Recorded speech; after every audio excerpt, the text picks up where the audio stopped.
বিয়ের 13 বছর পর জানতে পারলাম আমার স্বামী পরনারীতে আসক্ত। সে রাতটা ছিল ঈদের রাত। সে বাইরে থেকে এসে ফ্রেশ হবার জন্য ওয়াশরুমে ছিল, আর আমি খাবার গরম করে টেবিলে সাজিয়ে তাকে সালাম করার জন্য অপেক্ষা করছিলাম। কারণ প্রতি ঈদে তার পায়ে হাত দিয়ে সালাম করি। সেই 13টা বছর ধরে। রাত আনুমানিক 12:30 আমি বসে আছি। এক সময় হঠাৎ করে ফোনে রিং বেজে উঠলো। দেখলাম অচেনা নাম্বার, রিসিভ করলাম না। অচেনা নাম্বার দেখে রেখে দিতে যাব এমন সময় মেসেঞ্জারে টুং করে শব্দ হলো। সচরাচর আমি তার মেসেঞ্জার চেক করি না, কিন্তু সেই সময় ফোনটা যেহেতু হাতেই ধরা ছিল, মেসেজটা দেখার লোভ সামলাতে পারলাম না। যা দেখলাম তাতে আমার মাথায় যেন আকাশ ভেঙে পড়লো। আমার স্বামী 12 বছর ধরে একটা মেয়ের সাথে প্রেমের সম্পর্কে জড়িত। সেখানে সবকিছু লেখা আছে। তারা কবে কোথায় দেখা করছে, তার দেওয়া গেঞ্জি পরে আজ তার সাথে দেখা করে এসেছে, সব লেখা আছে। আরেকটা কথা বলা হয়নি, আমরা 4 বছর প্রেম করে পারিবারিক সম্মতিতে বিয়ে করি। আমাদের সংসারে 2টো সন্তান আছে। আমি আমার স্বামী দুজনেই শিক্ষিত।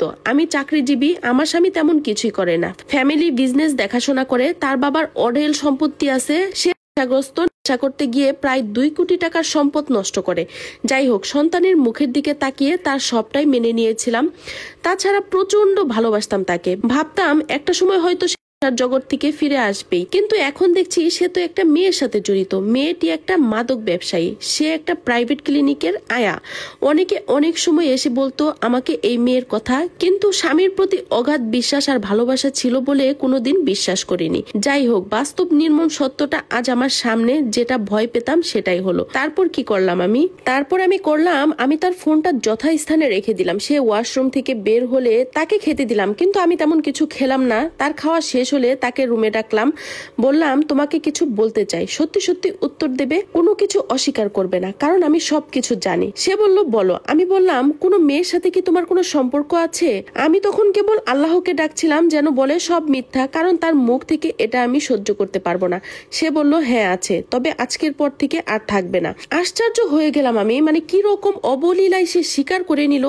আমার পায়ের তলার মাটি সরে গেল। কোনো মতে জিজ্ঞেস করলাম আজ থেকে ঠিক 12 বছর আগে তোমার ফোনে একটা মেয়ের মেসেজ দেখছিলাম, সেই মেয়েটাই কিনা? সে বলল হ্যাঁ সেই মেয়েটাই। আমার চারদিক অন্ধকার হয়ে গেল। নিজেকে কোনো মতে সামলাতে পারলাম না। তবু যতটা সম্ভব ঠান্ডা হয়ে তার ফোনটা নিয়ে তার সামনে মেয়েটাকে ফোন দিলাম। তখন রাত প্রায় 2টা বাজে। রিং হতে ওপাশ থেকে একটা ছেলে ফোন ধরলো। আমি তাকে জিজ্ঞেস করলাম আচ্ছা এটা কি নাদিয়ার নাম্বার? লোকটা বলল হ্যাঁ। বললাম আপনি কে? বলল আমি তার স্বামী। বললাম আপনি কি জানেন আপনার বউ একজনের সাথে প্রেম করে, নাকি নিজের বউকে বিক্রি করে দিয়েছেন? লোকটা বলল কি যাতা বলছেন? এটা বলতে আমার হাজবেন্ড আমার হাত থেকে ফোনটা নিয়ে আছড়ে মেরে ফোনটা চুরমার করে ফেললো, আর আমাকে 2টা লাথি মেরে বিছানা থেকে নিচে ফেলে দিল। আমি কিছু না বলে আস্তে করে রুম থেকে বের হয়ে আসলাম। চলে গেলাম রান্নাঘরের দিকে। সেই সময় মনে হয় কাঁদতে ভুলে গেছিলাম। বুকটা পাথর হয়ে গেছিল। দেয়ালে হেলান দিয়ে বসে পড়লাম। মনে পড়তে লাগলো সেই সব পুরনো দিনের কথা। সে সময় কলেজে পড়তাম। আমি শহরে কলেজের হোস্টেলে থাকতাম। খালাতো ভাইয়ের ফ্রেন্ড ছিল সে, সেখান থেকেই পরিচয়। 4 বছর প্রেম। একটা দিনও আমাকে না দেখে সে থাকতে পারতো না। প্রতিদিন দেখা হতো আমাদের। কলেজ ছুটি হলে আমি গ্রামের বাড়িতে গেলে আমাকে বাসা পর্যন্ত রেখে আসতো। মাঝে মধ্যে আমাকে এক নজর দেখার জন্য গ্রামের বাড়িতে ছুটে যেত 80 কিলোমিটার পথ পাড়ি দিয়ে। এক সময় দেখলাম দুজন দুজনকে ছেড়ে থাকতে পারছি না। পারিবারিক সম্মতিতে হঠাৎ করে বিয়েটা হয়ে গেল। দুজনের মতো সুখী কেউ ছিল না সেদিন। এই 13টা বছরে আমি একটা দিনও তাকে ছাড়া ঘুমাইনি। আমি বাবার বাসায় যেতাম না। গেলে 2 দিন থেকেই চলে আসতাম, কারণ তার হাতটা ছিল আমার বালিশ। তার বুকে মাথা না রাখলে কিছুতেই ঘুম আসতো না। সে রাত করে বাসায় ফিরতো, আমি তার জন্য বসে থাকতাম। সে আসলে একসাথে খেতাম। আমার 2টা বাচ্চাই সিজারিয়ান। ওটিতে ঢোকার আগের মুহূর্তে তার সে কি কান্না। এই 13টা বছরে আমাকে কোনোদিন অবহেলা করেনি। আমি যা চেয়েছি তাই এনে দিয়েছে। আমি যা করতে বলেছি তাই করেছে। খারাপ অভ্যাস ওই একটাই ছিল, মাদকাসক্তি।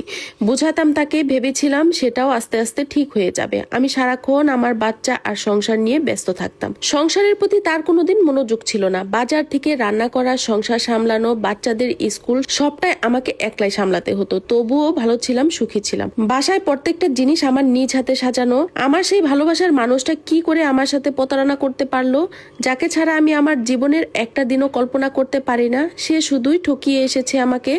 আমি আর কিছুই ভাবতে পারলাম না। পথ বেছে নিলাম। অন্য রুমে গিয়ে দরজা বন্ধ করে ফ্যানের সাথে ওড়না পেঁচে পড়লাম। তারপর দরজা ভেঙে আমার হাজবেন্ড আমার গলা থেকে পেঁচানো ওড়না খুলে আমার গালে ঠাস ঠাস করে 2টা থাপ্পড় বসিয়ে দিল। আমি 2 সপ্তাহ কানে শুনতে পাইনি। সেই দিন সে আমাকে সরি বা জড়িয়ে না ধরে থাপ্পড় কেন মারলো সেই বিষয়টা আজও আমার বোধে আসলো না। কান্নাটা ছিটকে বের হতে চাইলো, কিন্তু আটকে যাচ্ছিল, হয়তো বা অপমান আর অভিমানের চাপে। শুধু 2 চোখ দিয়ে অশ্রু আর বুক ফেটে হেঁচকি উঠে আসছিল।